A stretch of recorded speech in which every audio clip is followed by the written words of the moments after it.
Sebanyak 396 peserta didik baru tahun ajaran 2024-2025 tingkat SMP negeri telah diumumkan melalui online.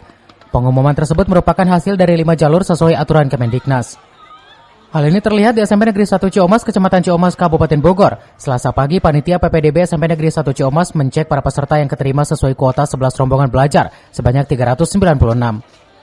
Hari ini selama 2 hari tertanggal 10 dan 11 Juli 2024 akan dilaksanakan pendataan kembali ataupun daftar ulang bagi peserta didik baru. Verifikasi data dilengkapi sesuai dengan persyaratan berkas yang dimasukkan melalui online. Tidak hanya itu, guna mempercepat daftar ulang dan verifikasi, diharapkan orang tua peserta didik baru melengkapi printout keterima di SMP Negeri 1.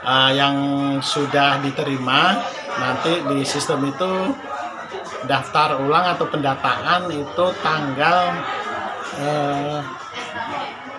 10-11 ya, itu 2 hari.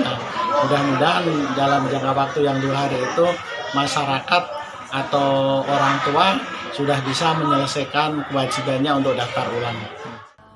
Masih banyaknya orang tua yang datang akibat tidak paham teknologi untuk membuka sistemnya memohon bantuan panitia PPDB dan tetap panitia melayani sesuai tugas. Dari Ciomas, Kabupaten Bogor, Iman Abdurrahman melaporkan.